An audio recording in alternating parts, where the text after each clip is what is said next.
Buenos días, otra vez es viernes y debería ser un poquito más relajado todo. Ya se fue, los congresistas están en su receso. Esperemos que estén dispuestos a escuchar a sus ciudadanos como ustedes para aprender de ustedes. Vamos a hablar de la elección primaria de Wisconsin. Este martes pasado tuvimos una elección primaria, perdón, para las personas que se conectan de otros estados. Es un poquito más general lo que vamos a hablar, así que puede que aplique también en su estado. Un recordatorio rápido. En Wisconsin, estas son los puestos que están abiertos para reelección en este turno.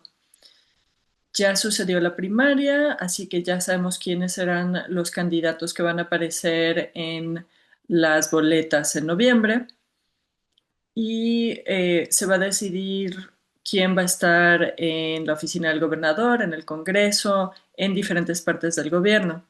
En todo el país, cada 2 años se reeligen los representantes. En Wisconsin tenemos a 8 y todos los actuales representantes se van a presentar para reelección, excepto uno de ellos. Um, Tom Tiffany no se va a postular de nuevo para el Congreso. Él va a ser el candidato republicano para gobernador. Actualmente el gobernador tendrá un término de 4 años, como siempre. Em, William Crowley, condado ejecutivo de Waukesha, ganó la primaria de los demócratas, Tom Tiffany de los republicanos, y además de eso, los puestos en la asamblea y la mitad en el Congreso local se van a decidir en noviembre. Podemos suponer que todos estos puestos van a tener algún impacto grande o pequeño en la siguiente sesión del Congreso y el siguiente presupuesto estatal en cuanto a asuntos de discapacidades. Si quieren ver quién ganó en las elecciones del martes, puse aquí un enlace a los resultados de PBS. Puede que tengan que avanzar una página más o dos para ver los diferentes resultados, pero ahí pueden ver quién ganó en su área. Gran cantidad de esta información va a ser aplicable para otros estados, no solo Wisconsin. Quería darles como una idea general. Ok, están sucediendo estas elecciones para estos diferentes puestos. ¿Qué tipo de toma de decisiones van a poder tener ellos que puedan impactar la legislación en cuanto a las discapacidades? Vamos a empezar con el gobernador, es el puesto ejecutivo más alto del estado, como si fuera el presidente, pero a nivel estatal. Ese puesto es importante porque echan a andar todas las funciones del estado en el día a día. Las agencias de rehabilitación vocacional, de transporte, de servicios de salud. Hay muchos programas estatales y algunos de ellos en parte lo financian fondos federales. Los gobernadores tienen mucha habilidad, mucha libertad para pensar en la legislación y pueden nombrar a puestos de liderazgo muy importantes que van a estar tomando decisiones en cuanto a legislación que van a tener impactos en las personas con discapacidades. En Wisconsin, como normalmente sucedió, es que ahora los secretarios de DHS los nombra el gobernador, también los asistentes y los legisladores, eh, liaison con los legisladores. Entonces, una buena cantidad de puestos que elige el gobernador en diferentes agencias. Estas personas nombradas por el gobernador son, tienen la responsabilidad de establecer que se establezca la dirección que desea el gobernador y puede que sigan cambiando cómo funcionan los programas o pedirle permiso al gobierno federal para hacerle cambios a los programas estatales en casos en los que eh, le pueden pedir una exención al gobierno federal. Este es el caso del programa de SNAP, por ejemplo, Medicaid, otros programas como esos. Otros poderes importantes del gobernador es que tiene la responsabilidad de escribir el primer borrador del presupuesto estatal. El año que viene, el gobernador, sea quien sea, tendrá que presentarle un presupuesto a la legislatura. En el pasado, muchas veces la legislatura ha tomado ese presupuesto y lo ha usado como punto de inicio al empezar a pensar en qué incluir, qué quitar del presupuesto que financia todos los programas que, que nosotros financiamos como personas que pagan impuestos. A veces la legislatura dirá, no, vamos a empezar a partir del presupuesto anterior, por ejemplo, pero muchas veces la legislatura evalúa lo que hizo el gobernador y hace cambios a partir de ahí. Entonces, eso es muy importante si trabajas en el área de la discapacidad. Es importante que el gobernador escuche tus ideas y que, por ejemplo, decida incluirlas en esa primera versión del presupuesto. El gobernador también tiene gran habilidad para vetar diferentes partes del presupuesto. Una vez que el gobernador le entrega el presupuesto a la legislatura, ellos tienen un comité para escribir el presupuesto, hacen muchos cambios, pasa por el Senado, la Asamblea y luego ya llega al gobernador. En ese momento tiene el gobernador la opción de revisarlo y hacer ediciones. El gobernador también aprueba o veta leyes que ha aprobado el gobierno, la legislatura, puede llamar la legislatura por diferentes razones,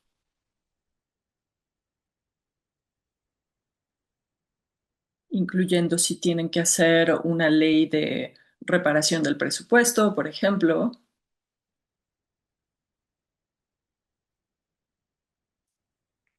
Entonces, este puesto va a tener impactos muy importantes en diferentes programas que van a impactar a las personas con discapacidades. Esto va a afectar a las eh, agencias y los programas que éstas ofrecen, el tipo de programas que pueden ofrecer, etcétera.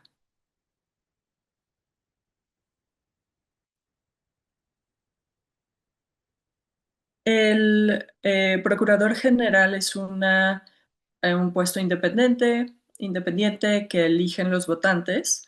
Está a la cabeza del Departamento de Justicia Estatal, equivalente, por ejemplo, al Departamento de Justicia Federal. Es un papel muy importante porque básicamente son el abogado del Estado, representan al Estado en demandas y casos y tienen mucha libertad para decidir si el Estado de Wisconsin se une o no se une a demandas que estén presentando otros estados en contra del gobierno federal, por ejemplo, o en contra de otras entidades. En los últimos años, este papel ha sido muy importante.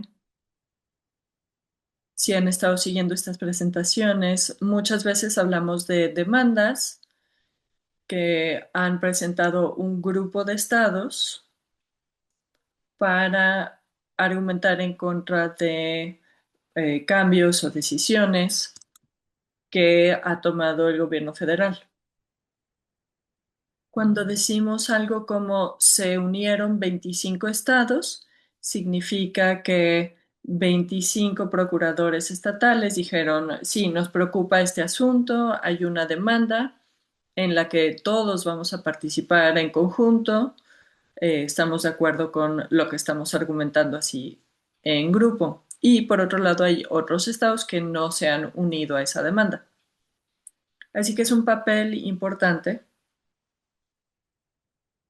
y lo ha sido estos últimos años. El Departamento de Justicia Estatal tiene el papel de funcionar como abogado para las agencias estatales. Cada una tiene su propio equipo de abogados, pero a veces los procuradores también funcionarán como abogado, como consejeros para agencias estatales que están considerando diferentes decisiones acerca de si puede hacer cierta cosa o no. También escriben opiniones legales para la legislatura, para diferentes comités acerca de diferentes temas. A veces esas opiniones se las piden y a veces ellos deciden emitirlas. Por ejemplo, el Departamento de Justicia Federal escribió hace poco una opinión de la que hemos hablado mucho acerca de la decisión Olmsted, que está cambiando lo que las personas entendían acerca de la interpretación de ciertas leyes. El Departamento de Justicia Estatal puede hacer lo mismo, puede ofrecer opiniones acerca de diferentes temas legales. La legislatura estatal, ya hemos hablado del rol del gobernador en el presupuesto, pero eso es una de las dos cosas principales que la legislatura estatal hace. El presupuesto es la ley más grande que aprueban todo el año y toman ese rol muy en serio y la legislatura puede hacer todo tipo de cambio en el presupuesto. Pueden aumentar o reducir el monto de ingreso que el Estado recibe y decidir cómo usar estos ingresos para programas y proyectos. Pueden cambiar o agregar o quitar financiamiento o programas, crear programas nuevos, cambiar cómo se va a usar el financiamiento. Muchas cosas pueden suceder en un presupuesto estatal que tienen que afectan a quién y cómo usan los ingresos por impuestos. Otro rol es revisar o cambiar, modificar los estatutos am, existentes. Pueden hacer esto con cualquier ley que exista, cambiarlo. Tam- también tienen un papel de revisión, evaluación, pueden mm, preguntar cosas o pedir preguntas a las oficinas de auditoría o oficinas fiscales. Si tienen preguntas de cómo se está implementando un programa, pueden pedir una auditoría. O si tienen preguntas sobre un programa o sus costos, o pueden usar la oficina fiscal o la oficina de referencias para informarles sobre áreas de política. Al nivel federal, nuestros representantes congresionales y en Wisconsin, nuestros dos senadores no se están postulando para reelección. En otros estados puede ser que también haya un senador que está buscando reelección, pero nuestros representantes en el Congreso, en la Casa de Representantes, sí están buscando reelección. Entonces, es la mitad de nuestros representantes. Todos tenemos los de Senado y los de la Casa. Y los congresionistas tienen un papel muy similar a nivel federal de lo que hacen los congresistas estatales a nivel estatal. Entonces, ellos mm, tienen un papel en efectuar el presupuesto federal y eso afecta que llega al Estado para sus programas. Hemos hablado mucho de Medicaid, pero también es el caso para financiamiento para educación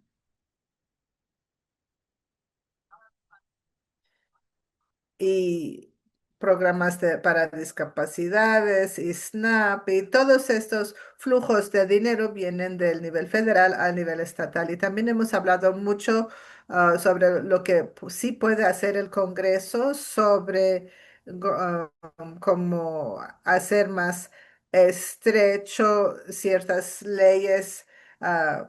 Leyes o regulaciones federales o quitar regulaciones federales de cómo usar financiamiento estatal y también qué significa cuando el gobierno federal decide tener menos ingresos, hacer recortes o aumentar impuestos que aumenta ingresos para ciertos grupos. La Casa de Representantes también tiene un papel de evaluación o revisar y eso está relacionado a todas las agencias federales y la administración federal.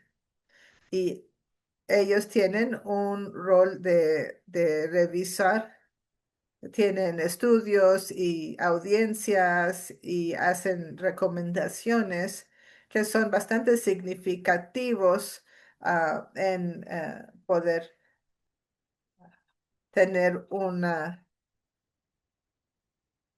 supervisión del área federal.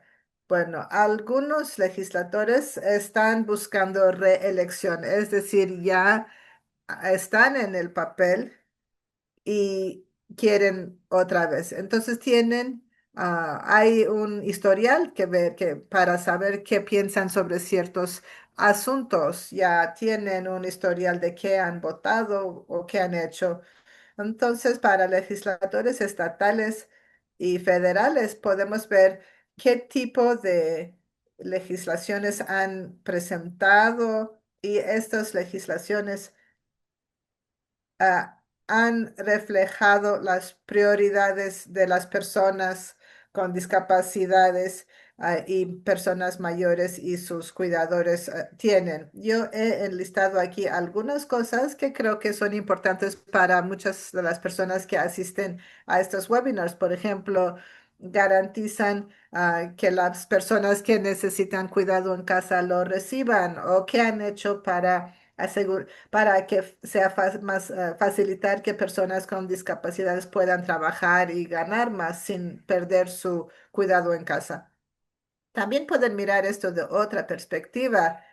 Hay cosas en que a los cuales se han inscrito como si han patrocinado o copatrocinado ciertas leyes, porque si copatrocinan, dicen que están diciendo que están de acuerdo con estas leyes. Entonces, hay cosas donde han puesto su nombre, donde piensas que no es buena idea, que va a ser más difícil la vida de personas con discapacidades. En el Congreso y la legislatura estatal, ver qué piensan estas personas sobre cosas como recortes de financiamiento federal y qué quiere decir, qué significan esos recortes federales para el Estado y cómo debe de responder el Estado y qué piensan sobre otros temas sobre los cuales nosotros escuchamos ah, en las familias con personas con discapacidades, como educación especial o cuidado en casa, o otras cosas que están relacionadas con cómo la gente vive su vida cotidiana. Si estás en Wisconsin, cada legislatura estatal tiene un sitio en el internet y generalmente puedes ir al sitio a la página de un representante o senador estatal y ahí pueden ver todos los comités en los que participan y los proyectos de ley que han apoyado o han firmado y puedes ver qué cosas parecen ser importantes a esta persona cuando ven qué han hecho. en nuestro estado, aquí en la página, se ve la dirección.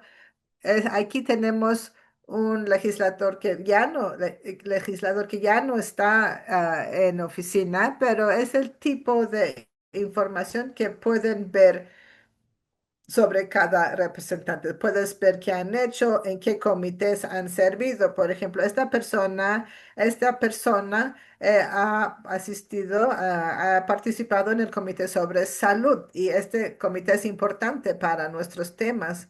Entonces puedes ver, bueno, estos son comités que los miembros mu- ah, ponen dónde quieren servir y el liderazgo va a intentar honrar en qué comités quieren participar. Entonces, a veces va a haber miembros que están participando en comités que se enfocan en ciertos temas y eso refleja en sus intereses. Otras veces ven que están en comités que no están relacionados con nuestros temas y eso así pueden ver si están. ah, También en esta página pueden ver que en la parte de arriba hay algunas pestañas. Hay una que dice autor. Esto significa que este legislador o legisladora dijo, esta es mi idea, yo escribí este proyecto de ley y yo le pedí a otros colegas que se unan a esta idea. Yo soy quien está tratando de hacerla avanzar por la legislatura. Yo soy quien estoy tratando de organizar las audiencias, hacer que mis colegas voten para aprobar esta ley. Así que eso les da una idea de qué tipo de temas son el enfoque de esa persona, que dicen, en estas cosas me voy a concentrar y voy a pasar mi tiempo en esto. Si alguien es coautor, significa que se están uniendo al proyecto de ley de alguien más. Normalmente esto significa que están de acuerdo. Significa yo no estoy haciendo todo el trabajo de base para escribir la ley y para convencer a los otros colegas a que estén de acuerdo. Pero una coautoría significa estoy de acuerdo con esta idea que tiene mi nombre también. Entonces, estas son buenas pistas para ver qué temas han sido en los que ha estado activo o inactivo un representante. También pueden ver si hay proyectos de ley que sean importantes para usted o que usted sabe que puedan tener impactos en las personas con discapacidades. También pueden buscar ese proyecto de ley y ver cuál fue el voto de cada legislador. Ese es otro buen recurso. Por ejemplo, la ley HR1 a nivel nacional es una ley que hizo billones de dólares de recortes al presupuesto. Así que si esa ley es importante para usted, ustedes pueden ir al sitio internet del Congreso Federal y ver cómo votó cada legislador en cuanto a esa ley. Eso les va a dar información acerca de, bueno, tal vez dicen que no estaban de acuerdo con algo de lo que decía la ley, pero finalmente votaron a favor de esa ley. Otra cosa que pueden usar para evaluar a los legisladores actuales que buscan reelegirse es qué han dicho públicamente acerca de temas que hacen importantes para usted. Muchos legisladores tienen mucha presencia en los medios, en redes sociales, tal vez han escrito artículos, tal vez han hecho discursos o han participado en eventos locales. Y todas esas son pistas importantes para saber qué le están comunicando a sus ciudadanos o no. Sé que el año pasado hubo gente que le preguntaba a sus legisladores, les pedía que dijeran públicamente qué iban a significar para los estados, los gobiernos, los recortes federales a Medicaid. Muchas personas dijeron, yo no vi reflejado lo que yo creo en nada de lo que dijo mi legislador públicamente. Esa también es una pista. ¿Dónde está esto entre sus prioridades? ¿Saben hablar de los temas que son importantes para usted y para otros ciudadanos que les están traído a estos legisladores? Si no han dicho nada acerca de los temas que son importantes para las personas con discapacidades y sus cuidadores, es una oportunidad de preguntarles por qué no lo han hecho. Y es una manera de evaluar sus prioridades y evaluar eh, por qué los temas de discapacidad no son una prioridad para ellos. También hay personas que se están postulando por primera vez, así que no tenemos ya una carrera existente que evaluar si no han, eh, si no han trabajado como legisladores antes. Si es una persona que comparte los mismos valores que yo,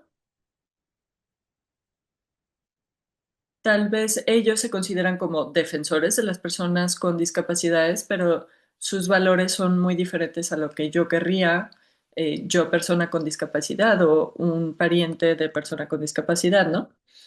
En su sitio de internet puede que puedan ver lo que están tratando de promover. Están tratando de promover ideas de legislación que tienen que ver con el cuidado en casa. Tienen un sitio de internet donde no se lista ninguna prioridad de legislatura o son prioridades que no tienen nada que ver con los temas importantes para usted. Todo eso es información importante. Muchos candidatos también tienen una presencia en redes sociales, tal vez en YouTube o en diferentes canales de redes, en Blue Sky, etcétera. Y ustedes pueden seguir ahí su campaña y seguir viendo, ok, qué es lo que están comunicando de manera activa, las personas que comentan, qué dicen, están monitoreando las publicaciones, están participando, comunicándose directamente con las personas, quitan ciertas cosas. Todo eso ayuda a saber cuáles son sus prioridades. Muchos candidatos puede que estén tratando de participar en eventos en su área, así que les dice a ustedes algo dependiendo de qué eventos deciden, en qué eventos deciden participar. Los eventos son abiertos al público, son privados, se necesita un boleto, no se promueven para el público, todo eso nos dice algo. También no solo pueden observar desde afuera, pueden mandarle un correo electrónico a la campaña y pedir una reunión. Los pueden invitar a un evento que usted esté organizando y les pueden hacer preguntas directas. Cómo respondan o bien si es que responden o no, eso también nos dice algo. Así que reunimos aquí una lista breve de preguntas. Usted seguramente puede tener más preguntas, pero estas son algunas preguntas que reunimos que se pueden usar para preguntarle a los candidatos cuando están evaluando su nivel de interés, de compromiso con los temas de discapacidades. En la ronda anterior de elecciones, ya se hicieron cosas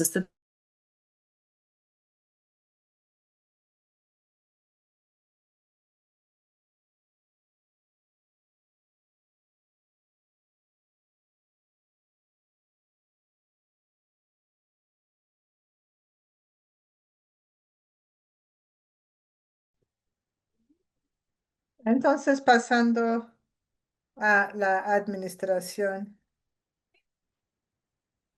A veces es importante enfocarse en algunas de las voces que estamos empezando a ver, voces de personas con discapacidades. Y este artículo en particular creo que es útil en el sentido de que es una persona con una discapacidad que está hablando de que se vuelve a usar la palabra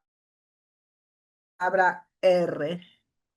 Eso ha sido un elemento en la esfera pública que se había desaparecido y está regresando.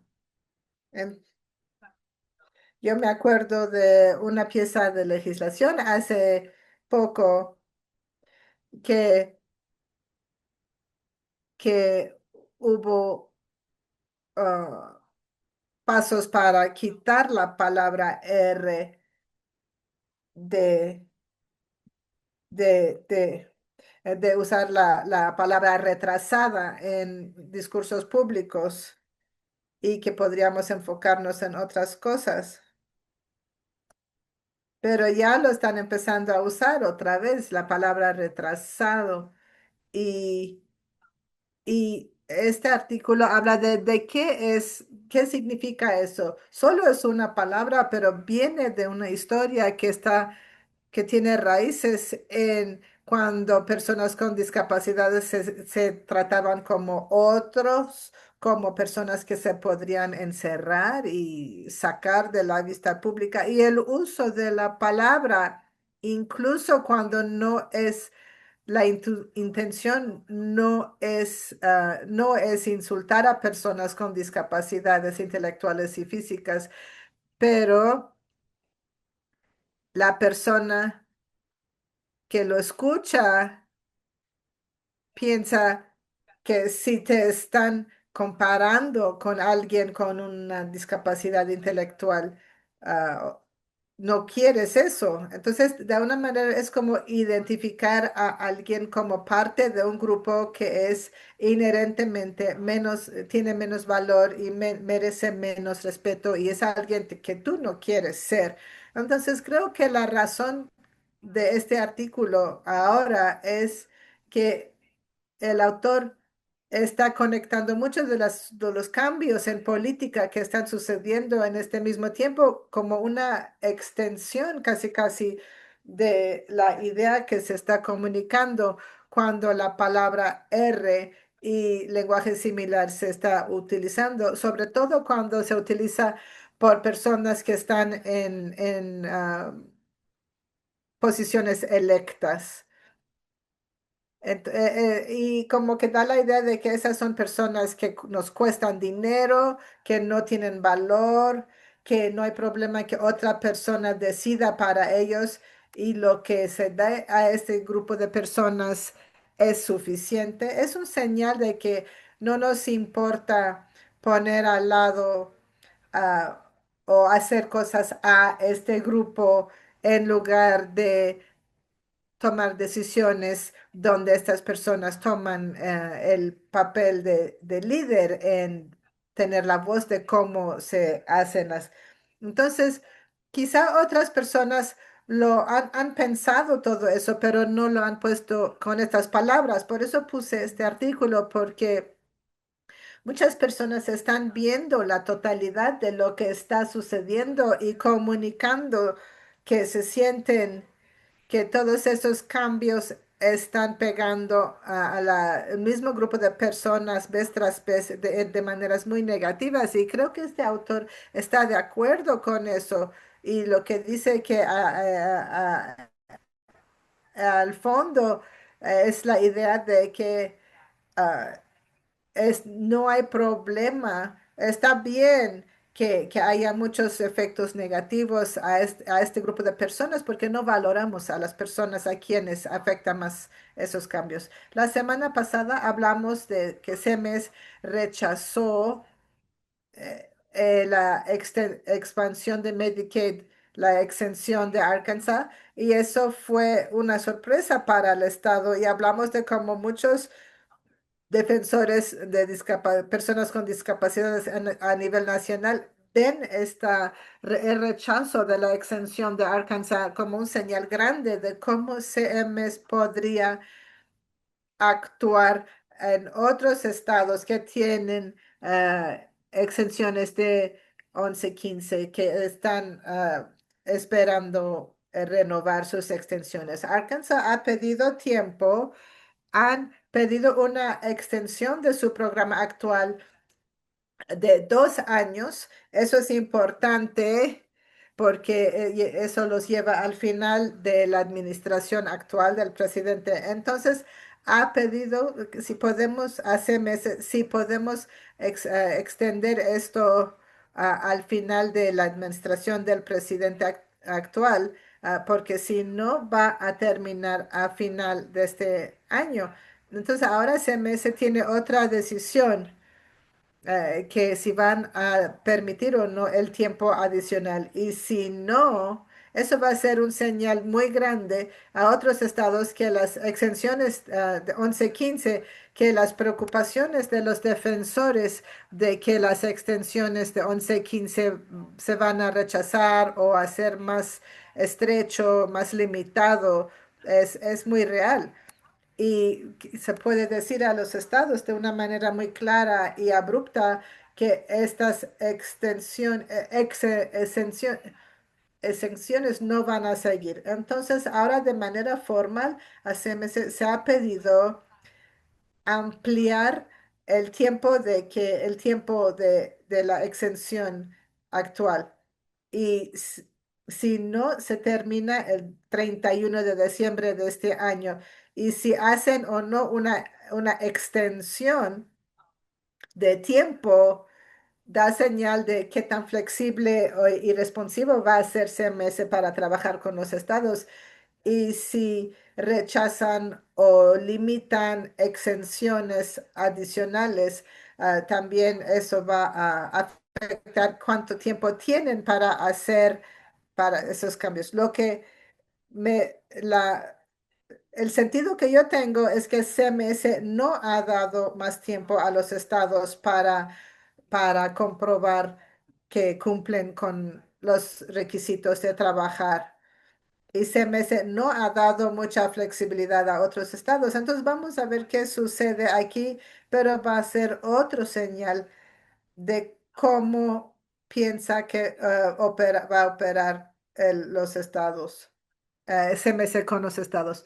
Otra cosa, la legislatura estatal también tiene su propia sesión y en este momento si la expansión de Medicaid, la exención se termina en diciembre, quiere decir que la legislatura estatal tiene que decidir lo que va a hacer o no hacer empezando en enero. La legislatura, la sesión actual, quieren la reelección. Entonces, las personas quiere decir, todavía ni siquiera se han elegido, todavía no sabemos quiénes van a ser y luego van a tener que empezar a ver qué hacer si no se les da la extensión. Entonces, por eso el Estado está pidiendo, por favor, denos más tiempo para que la nueva legislatura entre para que puedan pensar qué hacer. Pero también eso es algo que los legisladores estatales tienen que preocuparse de eso, porque en nuestro estado algunos senadores dicen que no piensan que su legislatura va a apoyar extensión de Medicaid en la siguiente sesión. Entonces, eso quiere decir que va a haber luchas a nivel estatal de si hacer algo o no y qué hacer sobre este programa. Aun si se me dé una extensión a Arkansas, no quiere decir que la legislatura estatal va a aprobar o hacer algo diferente para preservar la cobertura de las personas que en este momento están cubiertos bajo la extensión de 1115 que ahora se está pidiendo una extensión. Y de hecho, la legislatura de Arkansas ha tenido varios proyectos de ley últimamente que han querido quitar la expansión de Medicaid, revocarla. Entonces, hay razón de creer que incluso aún una extensión de la exención no quiere decir que va a haber un resultado diferente para personas que van a perder su cobertura. Otro factor que complica la situación es que el grupo de gente que está bajo riesgo de perder su cobertura con también son los que están afectado por los cambios de HR1, los cambios en el requisito de trabajar.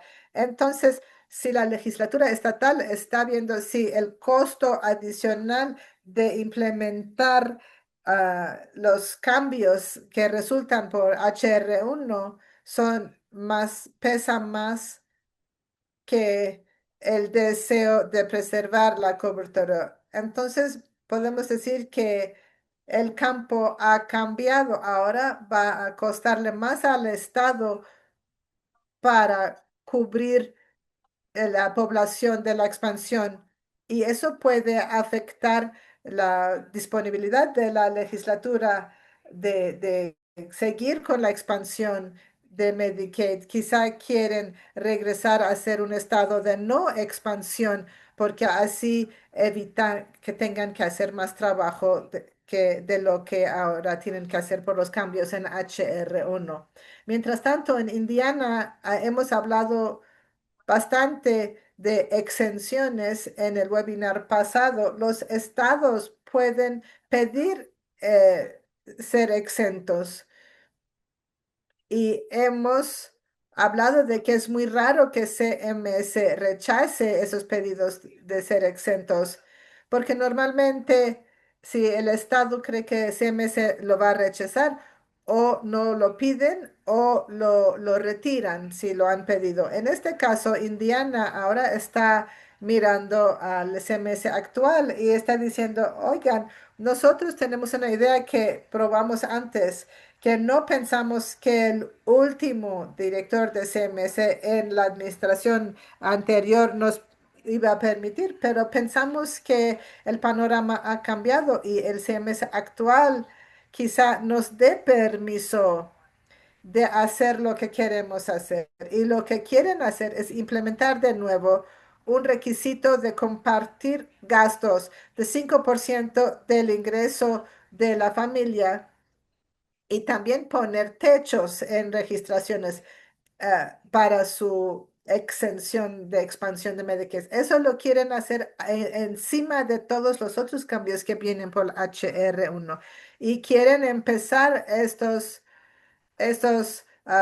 ideas el año entrante, en 2027. Vale la pena notar que esa es una idea que ya se probó y se aprobó en la primera administración de Trump. Se puso en pausa durante la pandemia y otro CMS de otra administración dijo que no estamos de acuerdo que esa idea de que las personas que eh, están en un programa que ya comprobaron su ingreso, no deben de ser, no se les debe requerir que paguen. Y entonces esto no cumple con leyes federales, eso de exigir que paguen. Incluso hubo un caso federal en 2024 donde un juez federal dijo que no está bien pedir que personas en pobreza que están en Medicaid paguen, porque hemos visto que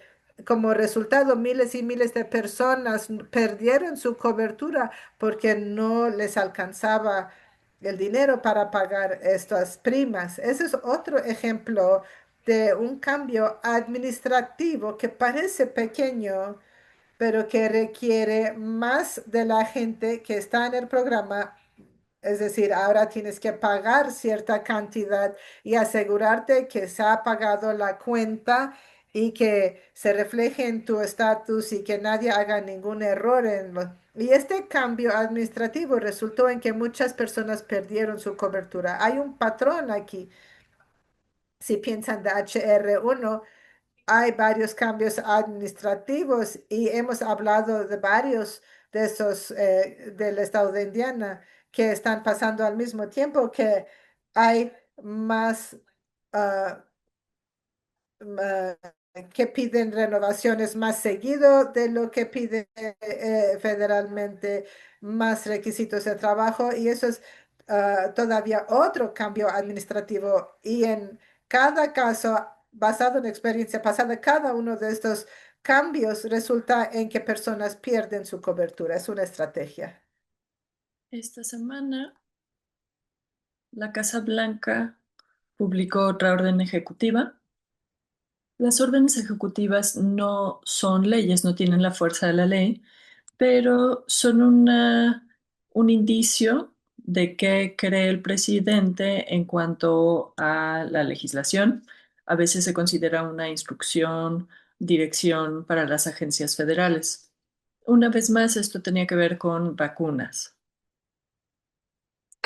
Se concentró en separar las vacunas, que actualmente es una sola vacuna de tres enfermedades: rubiola, paperas, sarampión. Y esto dice, en lugar de que sea una vacuna, deberían de ser tres vacunas separadas, una para cada enfermedad, deberían de ser en citas médicas separadas, de ser posible. La orden ejecutiva está enraigada en la idea de que separar las vacunas tiene una conexión con el riesgo de tener autismo. No existe prueba alguna de que esto sea verdad. Una vez más, la Casa Blanca, como parte de este discurso, sugirió que el número de las vacunas o cuándo se pone cada vacuna puede tener un papel en el aumento del autismo. Hay mucha investigación científica que muestra que ambas, las dos ideas son incorrectas, no se puede demostrar que sean ciertas. También es interesante la idea, es importante la idea de que es importante evitar que exista el autismo, evitar que las personas tengan autismo. Esto se enfoca en las razones por las que se desarrolla una discapacidad y debajo de eso existe la idea de que no es deseable.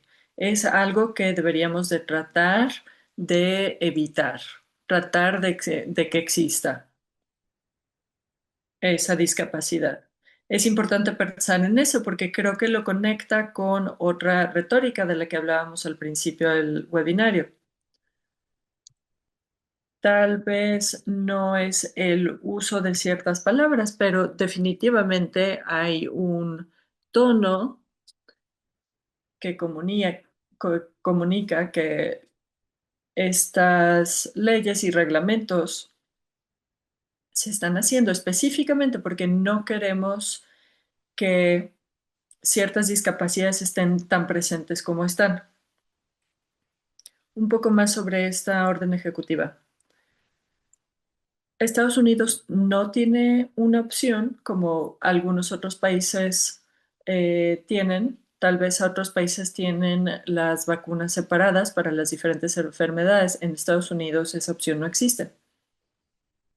Así que esta orden básicamente no es una opción que existe para las personas. Solamente existe la opción de esa vacuna con varias vacunas combinadas. El gobierno federal no controla los reglamentos acerca de la vacunación. Los estados son quienes deciden qué requisitos van a poner en cuanto a la vacunación. Entonces, esto le está quitando a los estados flexibilidad. Hay más estados que no tienen excepciones para vacunas y esta orden ejecutiva está tratando de decir que tienen que tener excepciones. Así que está causando problemas prácticos para los papás, porque esto no es algo que el gobierno federal dicte.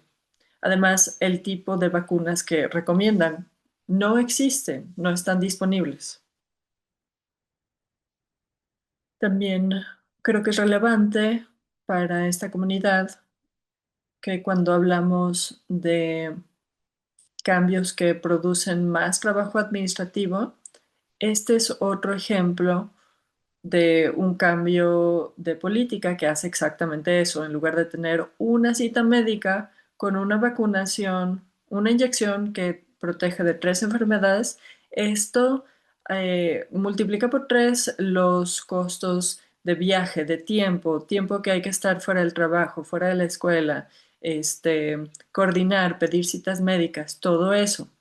Y la información existente muestra que cuando haces algo más difícil administrativamente, menos personas completan el proceso completo.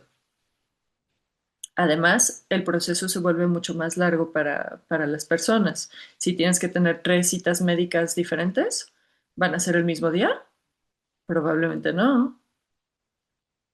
Entonces significa que tal vez tengas que esperar antes de poder recibir la siguiente vacuna. Para muchas personas, incluyendo bebés recién nacidos que no tienen inmunidad para el sarampión, por ejemplo, esa espera extiende el periodo de tiempo en el que si están expuestos a esa enfermedad, no van a tener inmunidad y es más probable que que se enfermen y que tengan efectos secundarios serios. Para muchos niños con necesidades médicas complejas, que tal vez no puedan recibir vacunas exactamente por eso, dependen de las personas que el resto de nosotros, que sí podemos recibir las vacunas para protegerlos a ellos. Mientras más tiempo toma, mientras más difícil es que todo mundo esté vacunado, más expuestas están esas personas que están vulnerables porque no pueden recibir las vacunas. Desde el punto de vista de un pediatra, también creo que es importante mencionar que este peso administrativo no solo lo recibe la persona que tiene que descifrar cómo tener tres citas médicas separadas con sus hijos, etcétera. También es un peso para el sistema de salud que ya tiene muchos desafíos permitiendo para permitir que las personas puedan acceder a él de manera rutinaria. Ahora de pronto es el triple de citas que se tienen que tener para obtener el mismo nivel de vacunación que se puede actualmente. Y yo verifiqué, no se puede mágicamente agregar más horas al día, no se puede mágicamente tener más personal y más espacio para adaptarse a todo esto. Ahora, educación. El Departamento de Educación ha estado tratando de hacer cambios. Una estrategia de la que hemos hablado es la estrategia de que diferentes fuentes de fondos se puede combinar y asignar así. Muchas veces eso significa que las diferentes fuentes que existen por diferentes razones, tal vez se establecieron para hacer cosas específicas. Puede que esto signifique que hay menos supervisión para asegurarse de que cada una de esas tareas o metas se cumpla. El gobierno está empezando a darle exenciones a los estados que les permiten recibir el dinero sin tener que cumplir ciertos requisitos que existían en el pasado. Hay grupos de educación estatal que están preocupados específicamente por esto. Oye, están reuniendo dinero que existe para diferentes programas y eso puede significar que los fondos no acaba por llegar a los programas, a las personas a las que debía de servir. Lo estamos juntando en un solo lugar y dándole al Estado más flexibilidad para gastarlo con menos supervisión.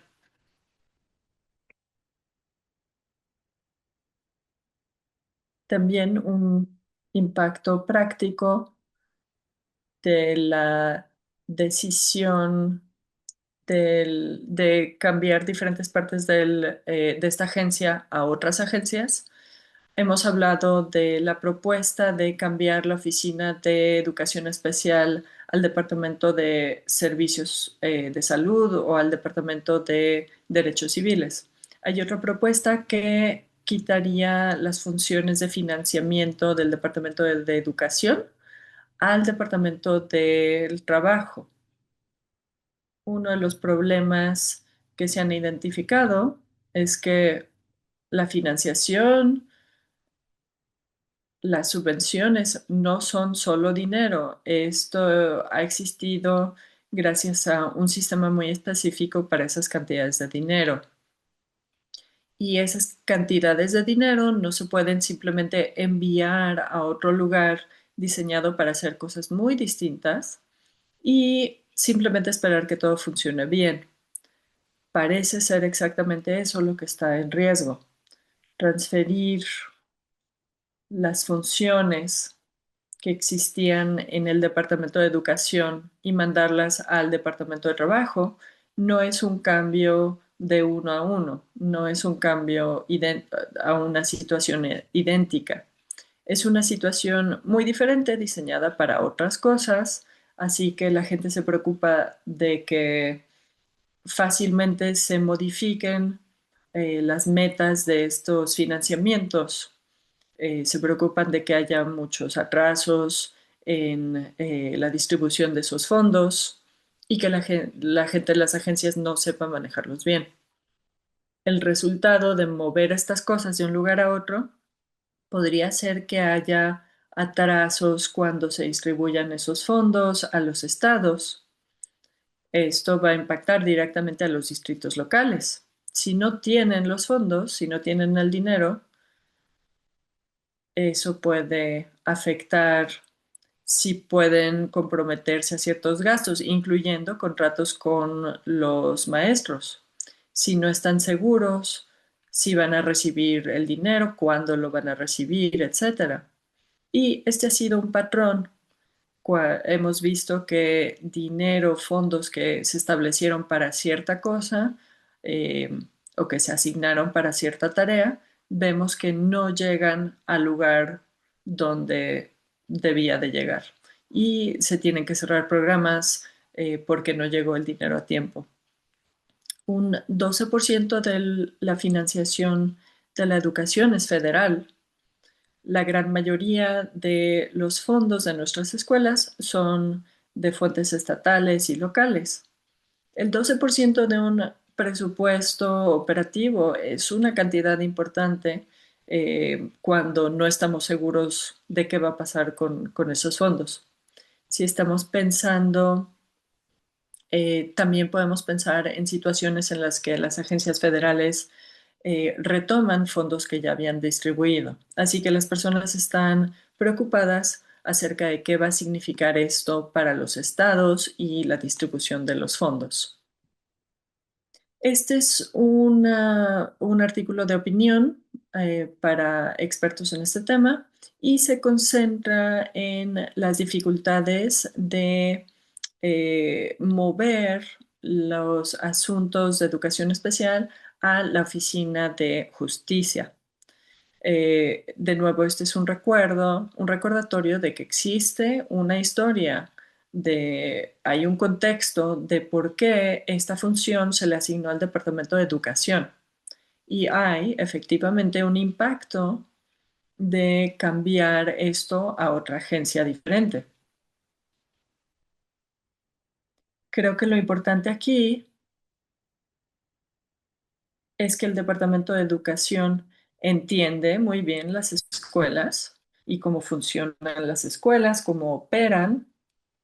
Así que hay mucha sabiduría, mucho conocimiento, experiencia que no se puede transferir ni reemplazar instantáneamente a una agencia que se concentra en otros temas que no tienen que ver con educación.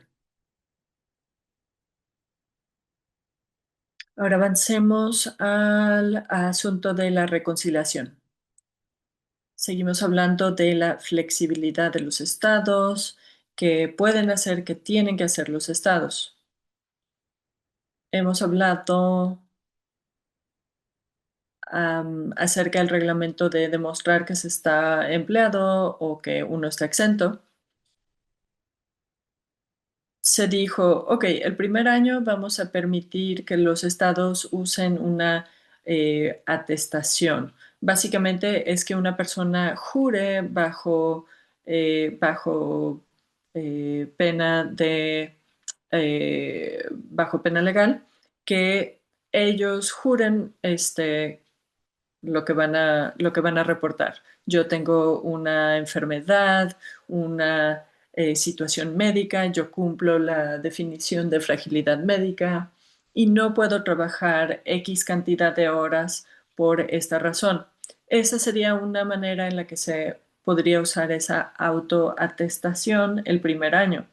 CMS dijo que solo van a permitir que los estados usen esto el primer año, porque las reglas este, dicen que las personas tienen que cumplir ciertos requisitos de exención. Creo que aquí lo importante es que CMS dejó un poquito de flexibilidad para los estados para que los estados descifren, ok, ¿cómo vamos a saber si las personas deberían de estar en esta categoría de fragilidad médica? ¿Cómo lo van a demostrar? ¿Y cómo pueden demostrarlo? 8 estados decidieron no aceptar esa flexibilidad, o sea que se vuelve difícil para los estados a partir de 27, que hay estados que puedan tener dificultades.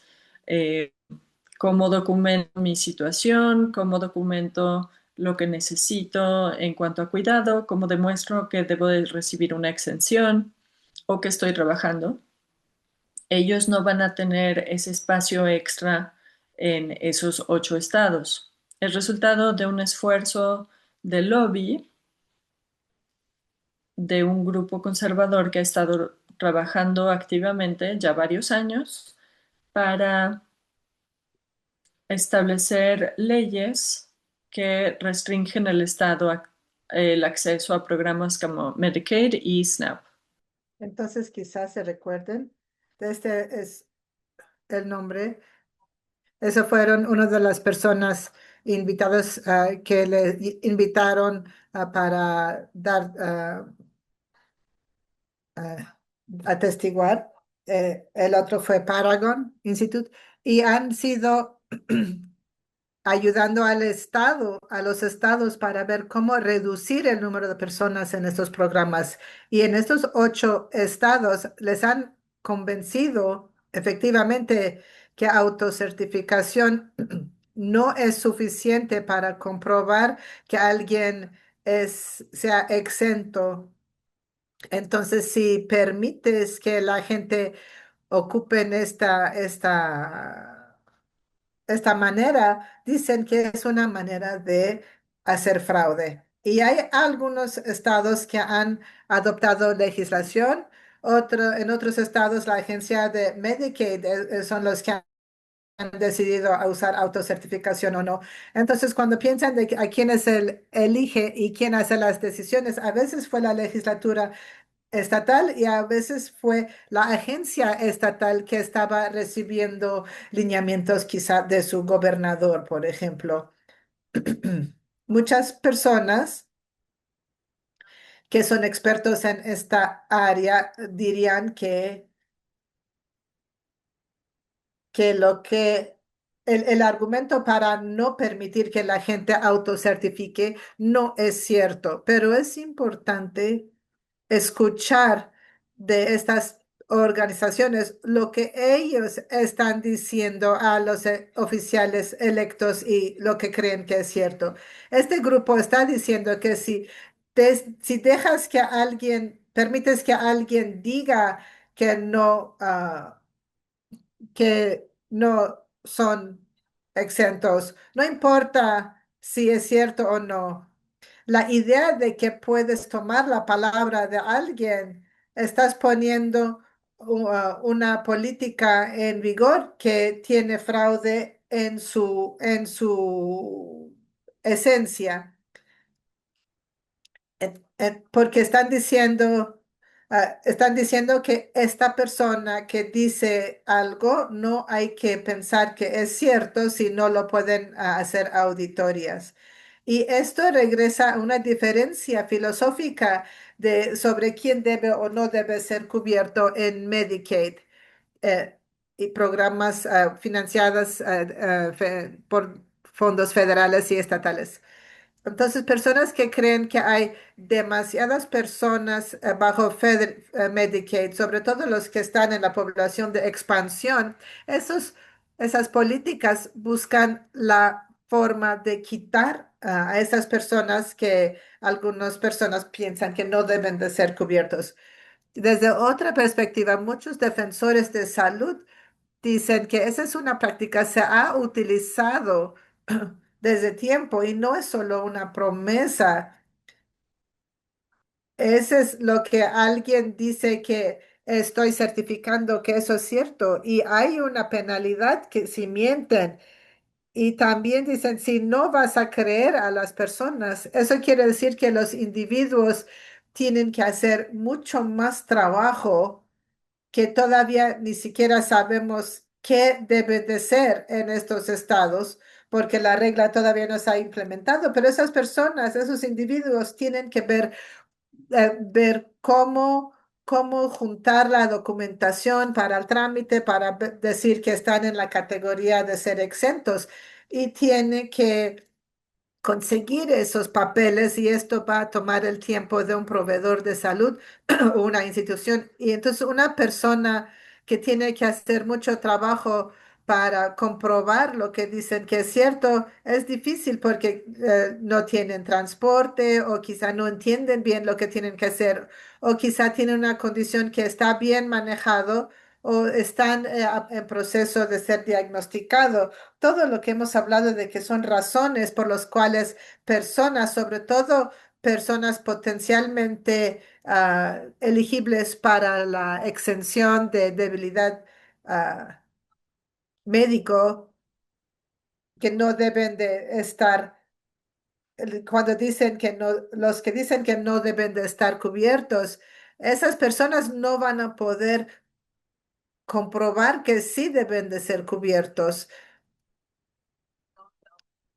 y implementando la falta de autocertificación en estos estados. Quiere decir que hay muchas personas que hubieran, es decir, hubieran podido recibir cobertura con su autocertificación, de repente lo van a perder. Muchas personas en Wisconsin están preocupados por cómo esta cosa en particular va a afectar a proveedores. Hemos visto varios artículos sobre doctores que están preocupados de cómo decidir si alguien puede o no trabajar. No es sencillo. Hay personas que sí están capacitados para averiguar si una persona puede trabajar o no, pero no hay muchos de esos.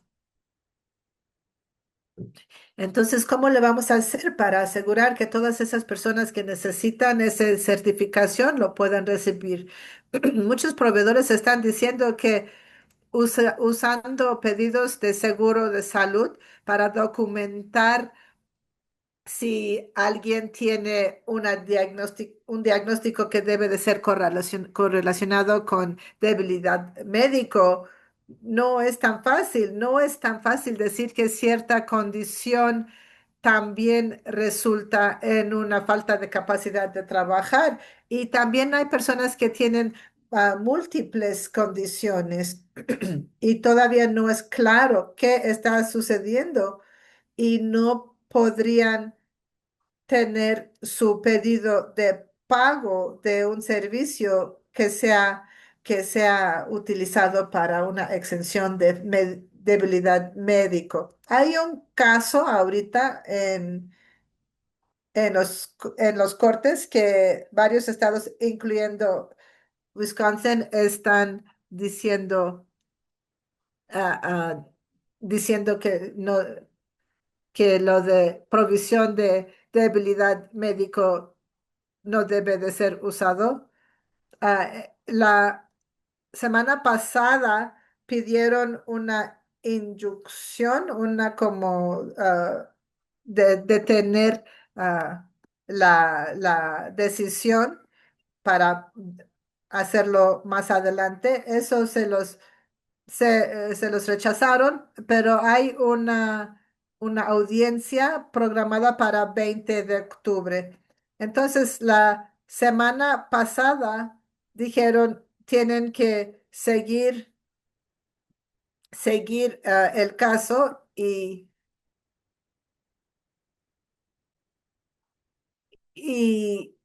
realmente muestra que los cortes no están equipados para dar respuestas rápidas a las preguntas importantes que tienen los estados. Y finalmente en California, otro recuerdo bueno es que recortes que están sucediendo a Medicaid no solo afectan a otra persona, afectan a todos los que podrían necesitar cuidado de salud, porque es una de las cuatro maneras que pagamos por nuestro sistema de salud. Entonces, este artículo hace la conexión de una manera muy poderosa. Los hospitales ya están estimando esos recortes que van a significar para personas que pierden cobertura y cuántas cuentas extras vamos a tener porque estamos tratando muchas más personas en urgencias o en otras áreas de mayor costo que no están cubiertos por ningún tipo de seguro. No solo es un caso de cuidado que no reciben compensación, sino qué hacen los hospitales para cambiar su presupuesto operacional. Estamos viendo que los hospitales están reduciendo servicios para todos, no importa tu estatus de seguro. Si el hospital decide, por ejemplo, para cobertura de obstétrica ginecológica, están recortando estos servicios, pero no solo son servicios de especialistas, sino tienen que ver qué cosas les cuestan más o menos. Y muchas veces los servicios de especialistas que quizá mucha gente necesita, pero son más costosos o menos personas necesitan o en tiempos muy reducidos, esos son los que recortan. En California ya han despedido y más de 3,000 trabajadores de salud preparando por recortes de gastos federales que todavía no han entrado en vigor. Es decir, están intentando recortar sus gastos y 3,000 trabajadores de salud menos no solo afecta a los que tienen Medicaid, sino afecta a todos. Finalmente, Indiana sigue estando en las noticias. Hablamos la semana pasada varios cambios que los defensores y familias de Indiana estaban hablando de eso sobre a los medios y la cobertura que hubo en los medios, por eso sí pusieron en las noticias. Nosotros antes estábamos elegibles para servicios y ahora de repente cambiaron la evaluación y ya no nos dan estos servicios. Y esto por los medios ha causado mucha tensión y también por los legisladores. El problema no solo es la evaluación, sino varios errores administrativos que resultan en la pérdida de cobertura. Hemos hablado de eso cuando aumentan los trámites que hay que hacer o cambios que quizá el personal no entendió y hacen decisiones basado en lo que piensan que es y es erróneo y eso cuesta a alguien su cobertura. Eso está sucediendo en Indiana, donde a las familias se les está pidiendo información adicional sobre sus bienes y sus ingresos, aunque actualmente el programa de Indiana no ocupa esta información para ver si un niño está elegible para cuidado en casa. No, no toman en cuenta los bienes de la familia, sino solo del niño. Pero parece que a veces las personas están viendo al ingreso total de la familia y haciendo otras decisiones. Y también parece que cartas que se tenían que haber mandado no llegaron a donde tenían que llegar. Muchas personas están diciendo quizá esto es un programa de papeleo automatizado. Nebraska está usando el mismo sistema que Indiana y les están demandando por eso. Y este algoritmo está sucediendo en Nebraska, reduciendo el número de personas que están cubiertos por sus discapacidades intelectuales y de desarrollo. Entonces, automatizar las comunicaciones puede ser muy útil, pero también puede tener muchas consecuencias al individuo si es erróneo y muy difícil de cambiar y de arreglar. Entonces, Entonces, a las personas, a las familias se les está pidiendo información que no se debería de usar, pero sí se está usando. No están recibiendo el papeleo que deberían de recibir. Parece que el cambio en esa evaluación está resultando en que personas que antes eran elegibles ya no sean elegibles. Los defensores del tema están haciendo un trabajo increíble, ayudando a las personas a entender el proceso, ayudarles a coordinar, a trabajar juntos y a entender que hay un patrón aquí, que no están solos cuando les suceden estas cosas. Y ahí le vamos a parar por hoy.